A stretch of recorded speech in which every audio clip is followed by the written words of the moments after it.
Bonjour à tous et bienvenue dans cette vidéo donc aujourd'hui dédiée à Power Pivot et au langage DAX. Donc on va aller voir ici pourquoi il faut utiliser Power Pivot, surtout si vous avez des sources de données qui sont très très grosses. Donc vous n'aurez pas le choix que d'utiliser Power Pivot et de créer un cube qui permettra de gérer, de dépasser la capacité des millions de lignes pour pouvoir gérer ici toutes vos données. Alors, je fais un petit rappel, mais on l'avait vu déjà pas mal de fois. On va essayer ici de voir qu'est-ce qu'on peut faire, qu'est-ce que Power Pivot. Donc Power Pivot, je vous rappelle, c'est un complément d'Excel que vous avez depuis la version 2013 d'Excel et qui vous permet de pouvoir avoir la possibilité de faire des analyses de données via des modèles de données, des cubes. Donc on parle aussi de cubes. Et vous allez pouvoir, effectivement, ça c'est l'avantage de Power Pivot, c'est que vous allez pouvoir utiliser et combiner des gros volumes de données qui peuvent venir de différentes sources notamment, et pour pouvoir ces analyser. Okay. Donc l'avantage de Power Pivot, c'est que derrière vous pouvez créer des modèles de données, mais aussi vous allez pouvoir créer des tables, faire des relations entre elles pour pouvoir analyser toutes les données. Okay.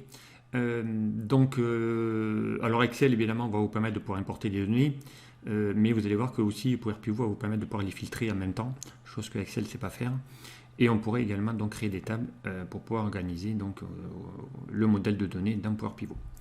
Et l'autre avantage de Power Pivot, c'est qu'il va pouvoir lui analyser énormément de données. On pourra faire des relations entre les tables via un diagramme relationnel. Donc on va aller voir ici comment faire tout ça. Okay. Et évidemment, on l'utilisera aussi pour créer des indicateurs. On va utiliser le langage DAX, donc qui est inclus dans Power Pivot, que vous n'avez pas dans Excel, mais que vous allez retrouver directement. Okay. Alors, qu'est-ce qu'on va faire? Donc, on va essayer aujourd'hui d'analyser des données. Donc, l'objectif, c'est de faire ici un tableau de bord. Voilà ici les analyses qui vont permettre ici de pouvoir être faites. Donc ici, j'ai créé un tableau de bord avec quelques indicateurs de performance. Donc ici, j'ai 2 années de données et on veut comparer l'année 2017 versus 2018 avec ici des ventes par mois. Donc on pourrait les avoir aussi par trimestre. Donc là, on aura aussi les données par trimestre. On pourrait les avoir aussi, donc ici on a un comparatif avec l'évolution du chiffre d'affaires comparé avec l'année N et l'année N-1. Donc on va aller voir ici comment on va pouvoir faire. Et ici on a la référence de tous les produits que nous vendons. Donc si je veux savoir tout ce qui a été vendu pour la REF 134, et bien ici on va avoir les données relatives à ce produit-là, le 135, et ainsi de suite. Vous allez voir que là c'est assez réactif. Donc ici je sélectionne plusieurs produits, donc ça va le faire. Et vous allez voir que le nombre de données qui est traité ici, donc si je fais ouvrir Power Pivot, gérer les données, on va aller voir ici les tables que j'ai utilisées. Donc ici j'ai une table avec des métadonnées. Ici un nombre de commandes, vous allez voir, il y a énormément de commandes. Voilà, il y a plus de 21 millions de lignes ici. Donc j'ai fait ici, donc j'ai téléchargé une source qui fait plus de 21 millions de lignes. Et ça, donc, je vous rappelle que c'est pas possible de le charger sur Excel. Par contre, Power Pivot le peut, puisque je vous rappelle que là, j'ai pu charger 21 millions de lignes, alors que sur Excel, je vous rappelle que si j'insère une nouvelle feuille et que je fais CTRL flèche bas, vous ne pouvez avoir qu'1 million 48 000 lignes. Donc, ce qui sous-entend que si je veux analyser des données très grosses, donc avec des métadonnées ou des big data en anglais, eh bien il va falloir passer dans Power Pivot. Donc on va aller voir ici comment concevoir ce tableau de bord en utilisant Power Pivot et pouvoir ici analyser les données rapidement pour faire ici le tableau de bord. Alors, donc on va aller voir ici comment importer ces données. Donc ici j'ai un dossier. Ici, on va remonter une source. Voilà. Ici où j'ai ici les 12 mois sur le 2017 et 2018 avec des fichiers TXT, donc des gros fichiers, puisque là chacun fait 14 mégas par fichier, donc ici il y a énormément de données pour chacun des fichiers. Rien que ce dossier-là, si je fais la propriété de ce dossier, il vous dit qu'il fait 300 mégas de données, donc on va aller voir qu'on va pouvoir charger 300 mégas de données dans un fichier Excel et notamment dans Power Pivot. Donc on va aller voir ici comment ça compare. Alors si j'ouvre un fichier TXT, un exemple, donc ici j'ai des dates, l'ID du produit et les ventes ici, d'accord, les unités de vente. Okay, et ça donc bien pour des rien que pour un seul fichier, voilà, j'ai plusieurs milliers de lignes, voilà, et ça multiplié par autant de fichiers. Donc on va aller voir ici comment on peut charger déjà tout ça dans un seul et même classeur Excel pour pouvoir ensuite les analyser. Alors c'est parti. Donc pour ça on va ouvrir un nouveau classeur, d'accord, on va y afficher déjà la barre de formule et on va afficher ici les données. Alors on y va pour aller télécharger les données. Donc si vous avez un Excel 2013 ou plus, donc vous allez pouvoir ici, grâce à l'onglet données, obtenir des données à partir ici, non pas d'un classeur, mais à partir d'un dossier. Donc on va aller voir ici comment on va pouvoir récupérer tous ces dossiers en même temps. Voilà, il va vous demander ici quel est le chemin, donc on va faire parcourir. On va aller le chercher, donc ici, moi le mien il se trouve sur le bureau, d'accord. Et on va aller voir ici le dossier correspondant, voilà, exercice Power Pivot, c'est dans mes sources, et ici je vais chercher le fameux fichier que je vous ai montré tout à l'heure, qui s'appelle mes données fichier TXT. Donc je ne sélectionne que le dossier, d'ailleurs on ne peut pas rentrer au-delà, on fait OK, et je fais OK. Donc là il va vérifier, donc ça c'est Power Query qui va se réaliser. Là il va vérifier tous les fichiers qu'il voit à l'intérieur de ce dossier, donc les voilà tous. Nous on va lui dire de les combiner et de les transformer avant, d'accord. Donc là il va lancer, Excel va lancer l'éditeur de requêtes Power Query, donc je vous rappelle qu'il est intégré maintenant dans les données, d'accord. Et donc là, automatiquement, Power Query va vous faire les séparations de mon fichier TXT. Donc il a séparé, il a pu détecter les colonnes, la date, le produit et les unités. D'accord. On va faire OK. Donc là, il le fait que pour le premier fichier. D'accord. Et on va, comme il va transformer les données, je lui dis de les combiner et de les transformer en même temps. Donc là, il va lancer Power Query, donc l'éditeur.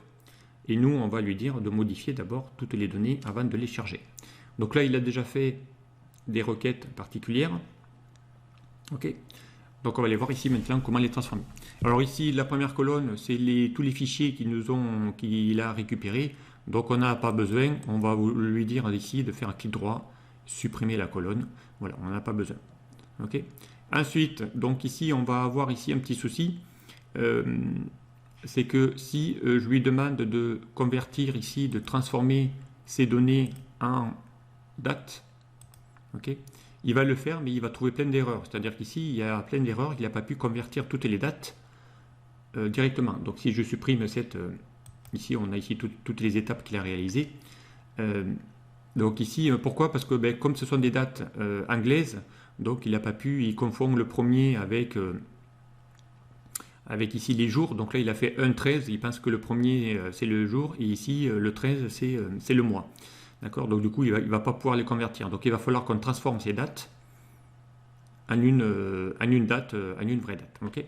Pour ça, donc bien il va falloir qu'on décompose les jours, les mois et les années pour pouvoir ensuite les analyser. Donc on va le faire. Donc pour ça on va lui dire d'aller directement splitter ces colonnes, d'accord. Donc on va aller voir ici comment on va pouvoir fractionner. Ici on va lui dire de fractionner cette colonne par délimiteur, d'accord. Donc là on va le faire. Donc ici il a trouvé le délimiteur, mais c'est le diviser, hein. Donc on va lui dire ici de le faire pour chacune des occurrences, non pas sur la première ni sur la deuxième, ni la plus à gauche ni la plus à droite, et on fait OK. Donc automatiquement il va vous créer 3 colonnes, une date 1 qui va récupérer les mois, une date 2 qui va récupérer les jours, et la date 3 qui va en récupérer les années. Si ce n'est que, ici, donc, comme les valeurs sont à droite, il a détecté ça comme étant un numéro, des chiffres. Donc moi, il va falloir que je retransforme ces 3 colonnes en texte, puisque derrière, je vais devoir les concaténer pour reconstituer ma date. D'accord. Donc on le fait. Donc pour ça, eh bien, on se met sur la première colonne.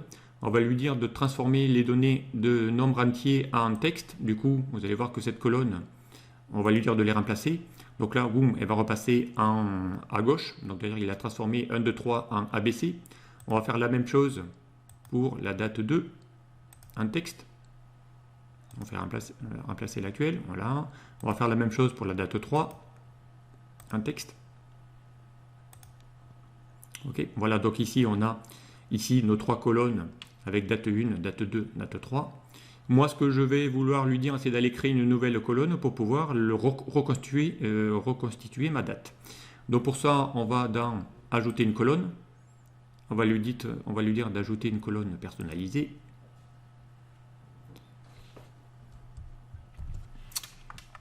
Voilà, donc ici, on va renommer la colonne, on va l'appeler date. D'accord?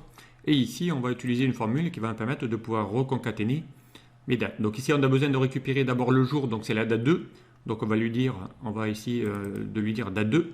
D'accord? Avec ça, on va concaténer, je vous rappelle, avec l'esperluette. On va remettre ici les divisés pour reconstituer la date. Okay? Là, on va lui chercher maintenant la date 1. Donc on va chercher ici la date 1. Qu'on va aussi reconcaténer avec, entre double cote, le divisé. D'accord? Aussi. Qu'on va reconcaténer avec quoi? Eh bien, on va reconcaténer avec la date 3. Donc qui est l'année. D'accord?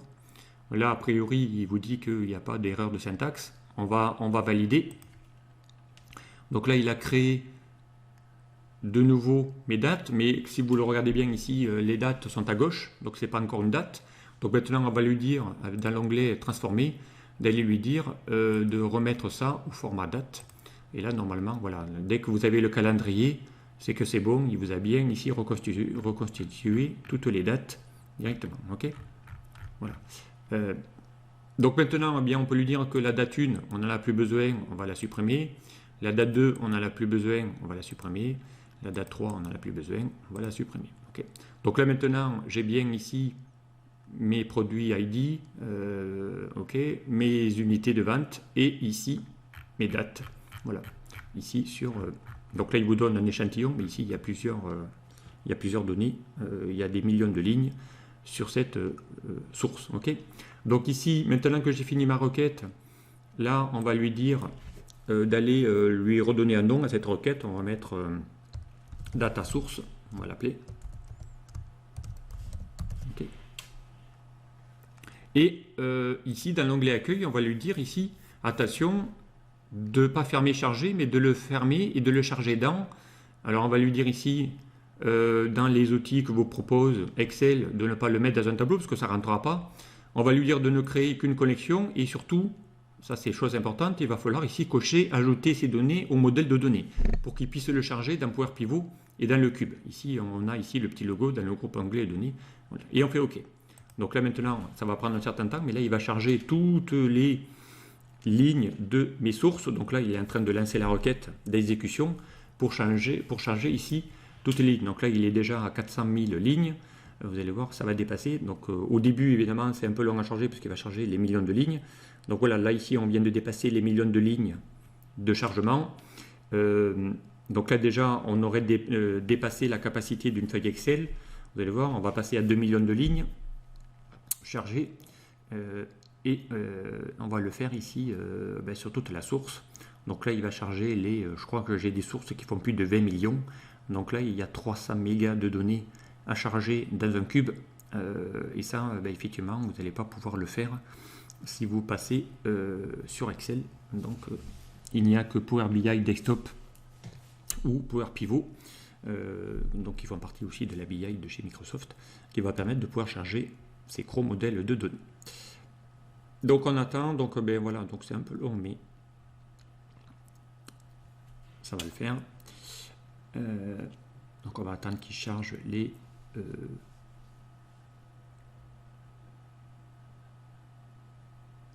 sources de données.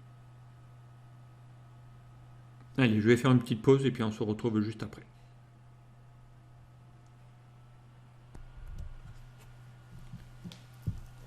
Voilà, donc on se retrouve à la fin du chargement des données. Donc là, on est en train de charger plus de 19 millions de lignes.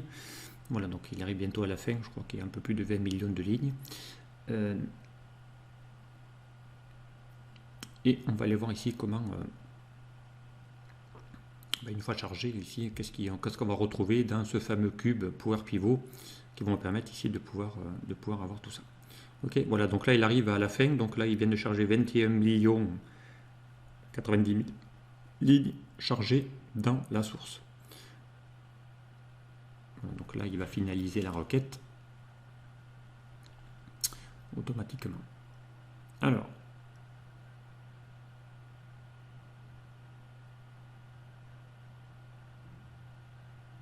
donc là il doit charger dans le modèle de données toutes ces données. Voilà, donc c'est fini. Donc on vient maintenant, voilà, de charger. Donc ici, hop, je peux fermer. Donc là, si vous regardez bien, dans ce classeur, il n'y a rien, d'accord. Donc je vais l'enregistrer. Donc si je fais fichier enregistrer sous, je vais me le mettre sur le bureau. On va l'appeler Power Pivot. Voilà, Power Pivot. Voilà, métadonnées, on va l'appeler. Voilà. Et on fait enregistrer. Ok.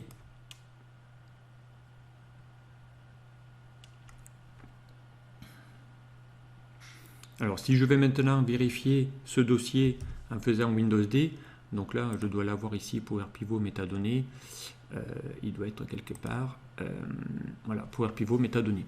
Voilà, si vous regardez bien ici,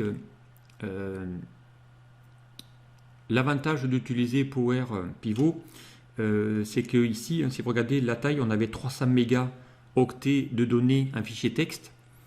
Si je regarde ici mon fichier Excel, il n'a que 23 mégas.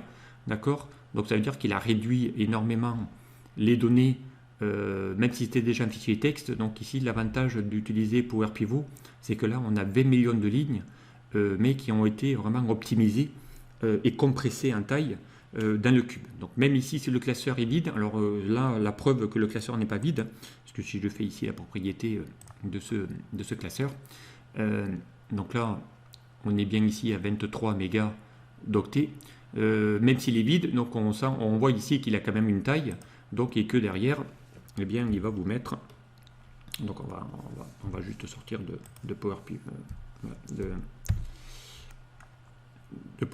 donc et on va de nouveau le réouvrir directement. Ok. Alors, donc ici on a ce fameux classeur métadonnées, donc qui a été enregistré. Donc là, évidemment, la feuille est vide. Donc ici, on va l'appeler, on va mettre ici table de bord. Okay. Voilà. Et on va maintenant aller dans Power Pivot pour regarder justement que les données y sont. Donc ici, on a ici gérer les modèles données, mais on peut aller ici le télécharger. Alors je rappelle que si vous n'avez pas l'onglet Power Pivot sur Excel, donc c'est un complément d'Excel, il faut le charger. Donc pour ça, vous allez faire un clic droit, personnaliser les rubans. D'accord. Vous allez ici dans les compléments. Donc on est vraiment dans les options. Ici, vous allez aller dans complément Excel et aller chercher les points com. Vous allez faire atteindre. Et là, donc, il va falloir cocher Power Map et Power Pivot. Vous pouvez peut-être aussi avoir Power Query. Donc ici, vous avez ici donc le fait de cocher là, automatiquement.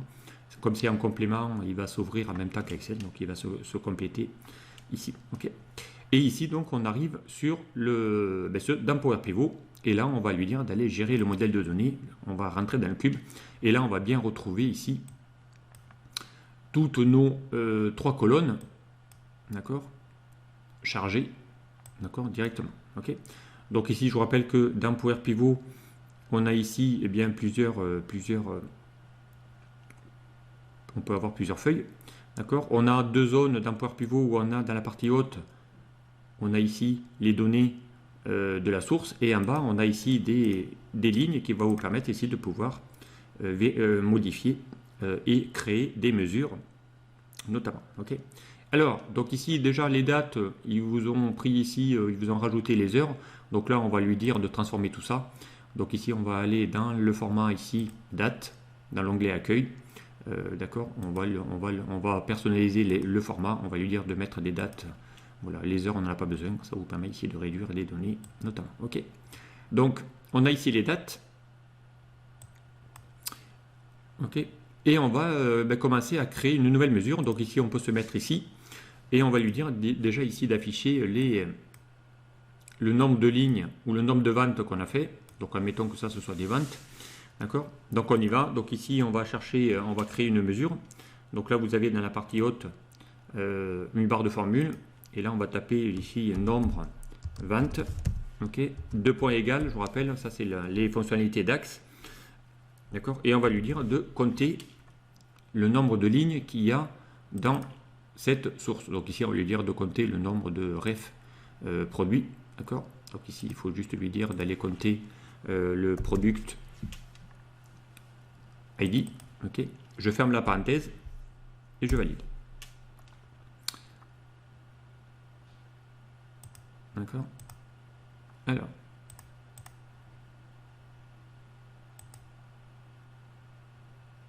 On va voir ici s'il arrive à les compter. Alors, control, on va essayer de le refaire.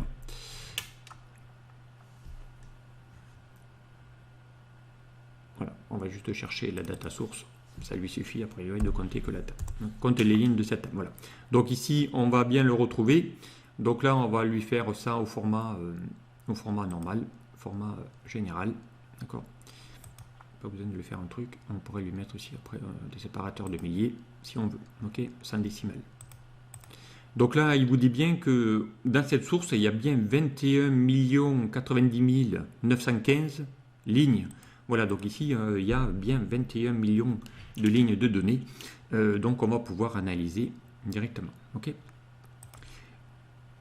Allez, on va créer ici un deuxième indicateur. Toujours en utilisant les fonctions DAX. On va ici faire la somme des ventes, le chiffre d'affaires des ventes. Donc ici, ce sont les unités. Hein. Et on va lui dire ici de faire les ventes. Donc on y va. Donc on va le faire égal, somme. Somme de quoi? Donc on va utiliser ici les unités. On ferme la parenthèse et on fait. Voilà. Donc ici, il vient de créer une mesure 1. Donc là, on va lui l'appeler total CA. Ok. Et je valide. Donc là, ça par contre, on va le formater au format euro sans décimale. Ok. Donc on va agrandir un petit peu les colonnes pour voir. Okay. Donc là, ici, on a bien un chiffre d'affaires de 204 818 000 euros de chiffre d'affaires. D'accord? Sur les 2 ans en question. Alors maintenant ici, donc je vous rappelle que on avait ici la possibilité de pouvoir ici créer voilà, des trimestres, des années, les mois directement. Donc l'avantage d'utiliser le cube, c'est que derrière, ça va vous permettre ici de pouvoir rapidement eh bien, utiliser une table où je vais y mettre des dates, d'accord, avec des dates décomposées à mois, un jour, en semaine. Donc si je me mets ici dans la conception, dans l'onglet conception de Power BI, vous avez ici, donc si je me mets ici sur cette colonne, vous avez la possibilité ici de gérer des calendriers. D'accord? Si je table ici à lui disant de créer un nouveau calendrier à partir de ce champ date, on va faire nouveau. Okay?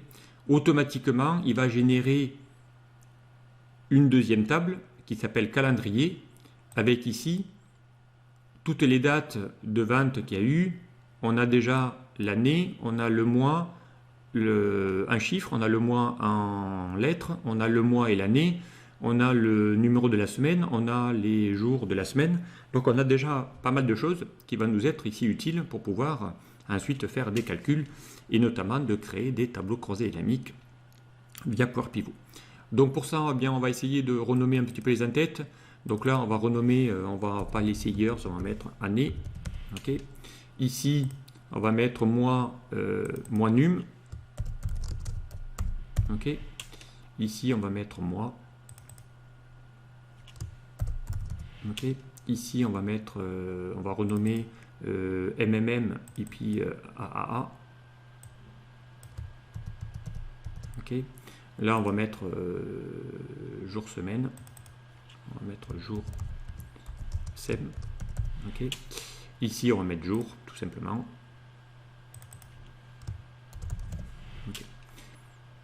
Okay. Et puis moi, si je veux créer, donc ici, j'avais créé un petit indicateur Donc là, je pense qu'on peut renommer même la table. On va l'appeler calendrier.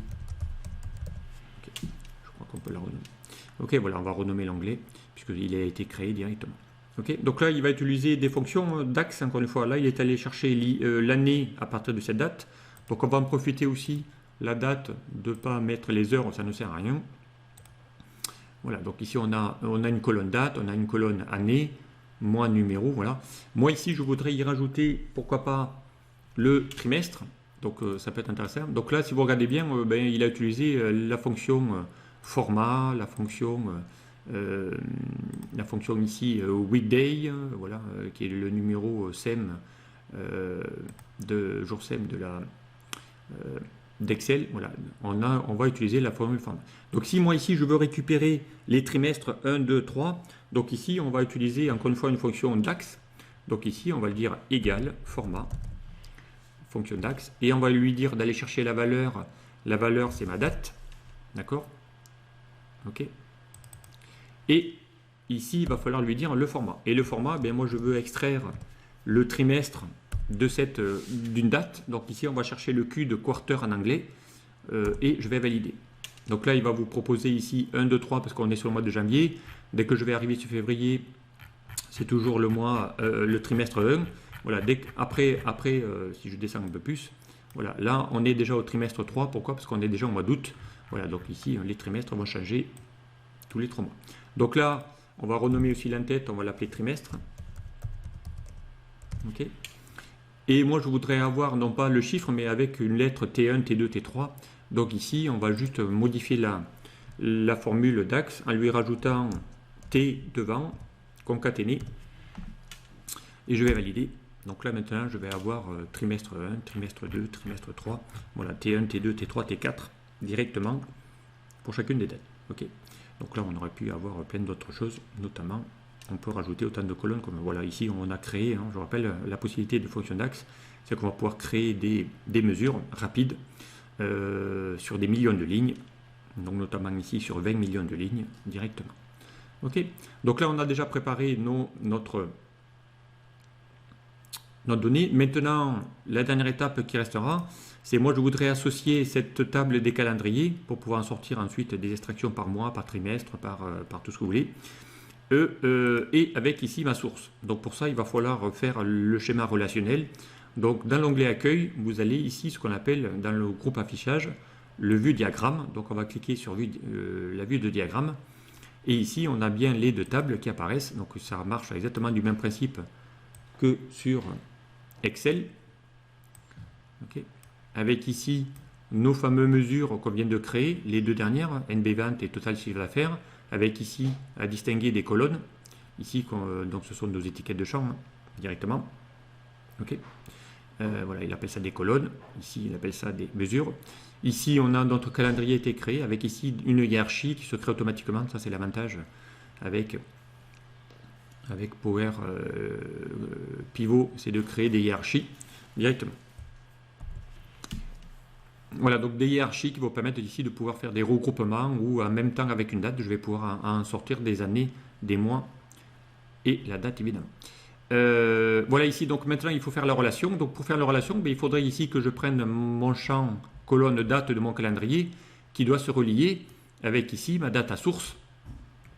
Et ici, il vient de créer une relation de 1 à plusieurs. Donc là, il n'y a que des valeurs uniques dans mon calendrier. Ici, évidemment, il peut y avoir plusieurs fois la même date dans mon table des ventes. Et ici, je vais pouvoir maintenant, ça y est, associer. Voilà, si je double-clique ici sur cette relation-là, on va pouvoir ici avoir le lien. Donc ici, on a bien les deux colonnes bleues qui sont bien associées via ma date à source, via mon calendrier directement. Okay, et le lien est bien actif. Ok. Donc on a ici notre calendrier maintenant, notre vue diagramme qui a été fait. Donc on peut revenir en mode données pour aller chercher ici les données. Donc j'ai ma data source, j'ai mon calendrier. Donc avec ça maintenant je vais pouvoir faire mon premier tableau croisé dynamique ici directement. Donc on y va. Donc ici toujours dans Power Pivot, tableau croisé dynamique. Ok. On va lui demander d'aller les insérer dans ma feuille de mon classeur tableau. On va lui dire quelque part, donc on va se mettre ici en cellule, je sais pas moi, B10 par exemple. Donc on va cliquer ici en B10 et on fait OK. Et on fait OK. Donc là, il va créer l'emplacement de mon tableau croisamique. Donc là, dans Power Pivot, les tableaux croisamiques marchent de la même façon que dans Excel. Si ce n'est que là, on a ici toutes les tables disponibles. D'accord? Donc ça, c'est quand même assez pratique. Donc nous, ce qu'on va vouloir ici récupérer, c'est les mois. Donc on va mettre ici les mois. Donc via ma table de mon calendrier. Et ici, je vais prendre ma mesure totale chiffre d'affaires. Voilà, que je vais mettre ici directement. D'accord? Et je vais même mettre une deuxième fois ma table ici directement.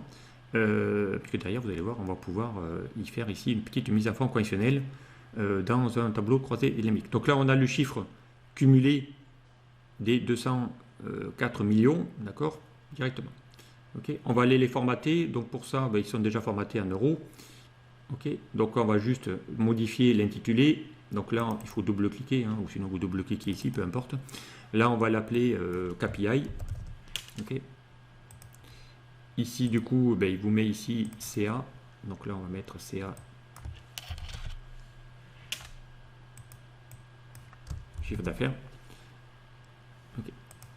Ok. Donc ici, on va créer la mise en forme conditionnelle. Donc ici, on va insérer, sélectionner ici les données.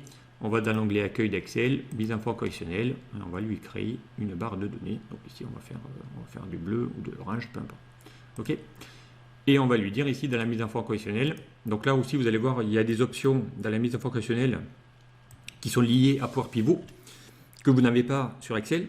Donc déjà, la première chose qu'on peut lui dire, c'est de lui dire de ne pas afficher les valeurs, mais de laisser que la barre. Et ici, on va lui dire de ne les faire. Donc si demain, j'ai un tableau qui va s'allonger avec un mois de plus ou tout ça, donc il faut qu'il le fasse automatiquement. Donc on va lui dire, pour tous les mois, de le faire uniquement sur les cellules affichant les KPI de tous les mois.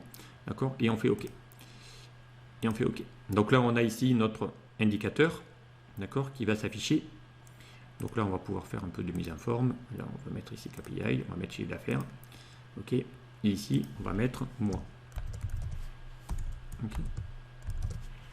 Voilà, donc ici, on a déjà fait pas mal de choses. Donc là, lui, on ne va pas le mettre.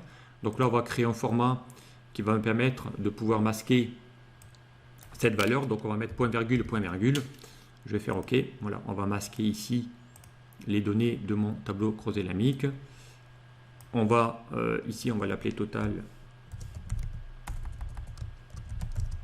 Total. OK. Voilà.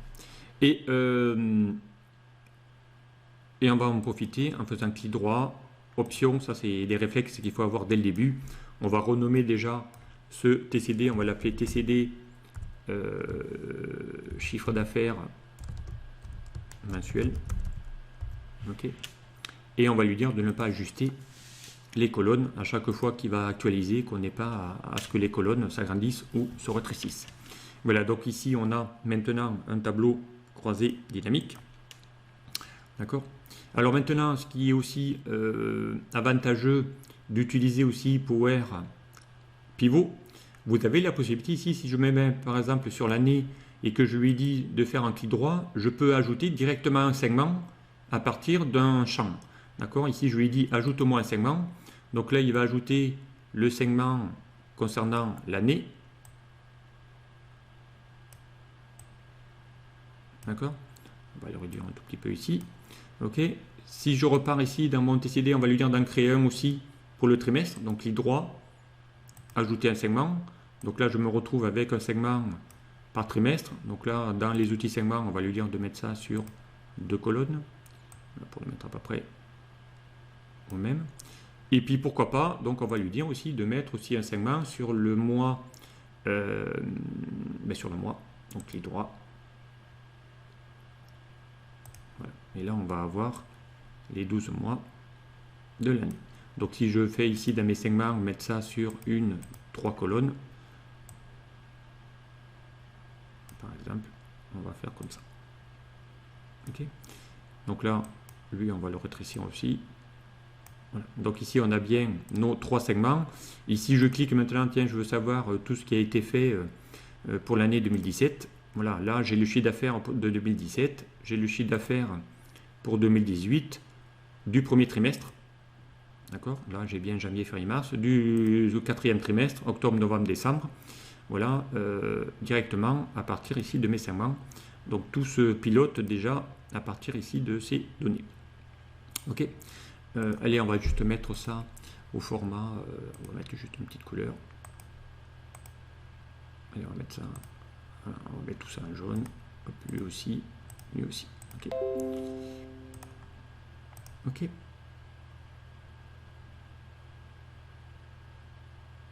Allez, donc voilà ici, donc déjà des données. Donc là, automatiquement, regardez là quand même l'efficacité, hein, si je fais ici ces mois ici. Donc il recalcule quand même rapidement les 20 millions de lignes, automatiquement. Ça va vous permettre ici de pouvoir assez rapidement eh bien, faire des choses. Donc ici, on va le mettre en orange. Lui, on va le mettre peut-être en blanc. Ça ne sert à rien. Voilà, on va mettre ça en gras. On va mettre une petite police ici, voilà, peu importe. On va faire la même chose ici. Hop, hop.